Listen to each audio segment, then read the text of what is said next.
Hi, everybody. Dan Illman, Mike Beer, kicking off the 50-cent late pick 5 at Saratoga on Travers Saturday with Grade 1 stakes action. It's the Personal Ensign, fillies and mares going a mile and an eighth. $600,000 is the purse. Let's take a look at this field. We only have a field of 5, but you really can't ask for anything more. You've got the 3 best older distaffers in the country, and search results is no slouch as well.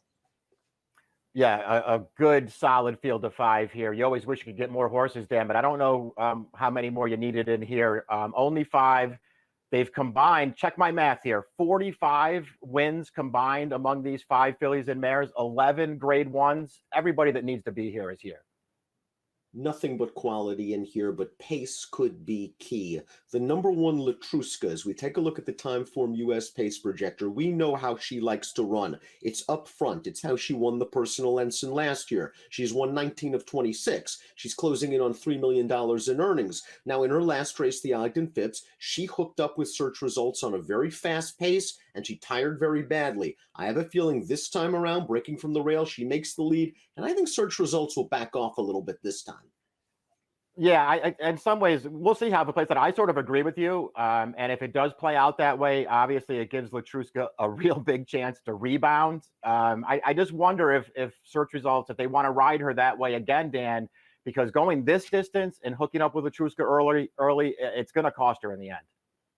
Well, it cost her in the end 2 starts back in the Molly Pitcher. Let's talk about Latruska a little bit more. She's just had a wonderful career. I mean, if you look at her races, especially the Personal Ensign last year, she went fast on the lead all the way around the track, and she held off some very sharp and informed mares. Now, she did disappoint in the Breeders' Cup Distaff, but talk about a wicked pace that day. I'm not sure if it's going to be a blue bar scenario up front, but Latruska is going to be in control. And that last race, the Phipps, just too bad to be true. Yeah, that's how I look at it as well. I mean, obviously, you have to be a little concerned because that was not a good performance the last time we saw her. And it's at least worth pointing out, you now have the Phipps and the Breeders' Cup, the 2 times, at least in her recent span of races, where she didn't have things her own way and she didn't run well either time. But as you've pointed out, Dan, they've run her twice over this distance so far at Saratoga in her career. They might be the 2 best races that this mare's ever run in her life. They were both races where she had to go fast on the lead over this distance, and she lasted the entire way around. I like her getting back around 2 turns here, and I do think she's going to have an easier time of it on the lead. The number 2 is Search Results. She is a graded stakes winner at a mile and an eighth. That was as a 3-year-old, and she just got beat a neck by Malathot in that year's Kentucky Oaks. She came back with a little bit of a disappointing performance in her first start this year. Since then, she's done nothing but run very well. The Ruffian over a muddy track, easy win. The Ogden Phipps, you could make the argument that since she was dueling with Latruska, won the duel, and lost the war, she ran just as well as Clairiere and Malathot. I know that Chad Brown was not happy with Arad Ortiz's ride that day.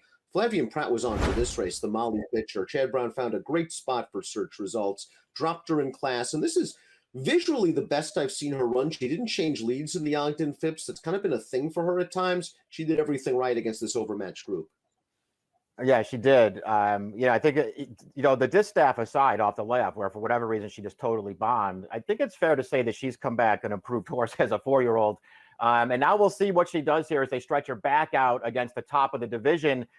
She did run every bit as well, it feels like, as Malathot and Clairiere 2 starts back.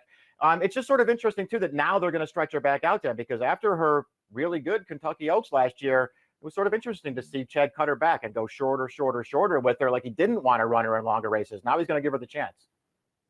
Clairiere, the number 3, had always hinted at being a top filly and mare. There were a lot of close but no cigars before she broke through in the cotillion. She ran very well in the Breeders' Cup Distaff, getting the right pace set up, beaten less than a length. She's come back streaking at the age of 4. Let's watch her win the Chuvie, the local prep for the Personal Ensign. Her last start, and she was in a little bit tight on the second turn. She's down towards the inside. She's going to squeeze on through, and she's going to, again, get the better of Malathot, who's on the far outside.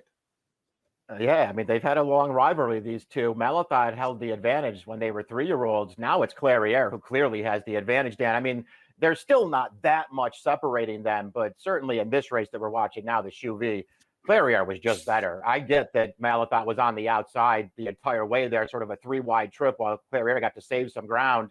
But that was really no contest in the final furlong. Clairiere, she's razor sharp right now. The number 4, Crazy Beautiful, is going to be the longest shot on the board, and all she's done in her career is win $1 million and go 7 for 19 for trainer Kenny McPeak. She is a very good filly in her own right. We saw her finish third. She was the gray in between Clariere and Malathaat last time out in the Chuvie. No match. This will be her third start off of a short layoff. She has tactical speed, and while I do respect her talents, I just think she's a cut below these top fillies. Yeah, I look at her the same way. She's just going to have to hope that something crazy happens, maybe up close to the pace, and she can sort of fall into the right kind of trip here, Dan, because, you know, as well as she's run overall in her career, they've tried her against the big girls several times, and she so far hasn't been up for it. Malathaat won the Alabama Cure last year, ran quite well in the Breeders' Cup Distaff with the big fast pace scenario to her advantage. And while she came back to win the Double Dog Dare and was a close second in both the Phipps and the Chuvie, I think you do have to question, has she come back as good from a speed figure standpoint? Her Phipps, that 106 Buyer speed figure, indicates she has. They put blinkers on last time out. She just couldn't finish with Clariere. Yeah, I mean, that's the race, I guess, that would give you the most, you know, cause for concern, I guess, because she really was only second best. I mean, the race 2 starts back, she was second best again, and she didn't really have an excuse there.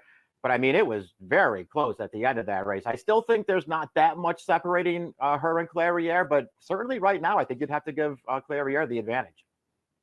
Top pick time for the Grade 1 Personal Ensign. Mike, you still believe in Latruska? She's got the rail. She's got speed. Down the road speed show?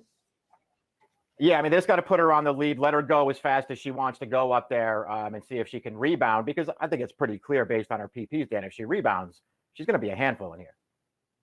I thought Search Results ran the best race in the Phipps, dueling with Latruska, putting her away, and just failing to fend off the 2 good ones in the stretch. And then last time out, that was a really nice prep for her. I think she sits just off of Latruska, and I think she'll be a strong contender turning for home. 1-3-5-2 for Mike, 2-3-5-1 for me. Should be a war, and it should be a great race on Travers Saturday. It's the Personal Ensign. Good luck.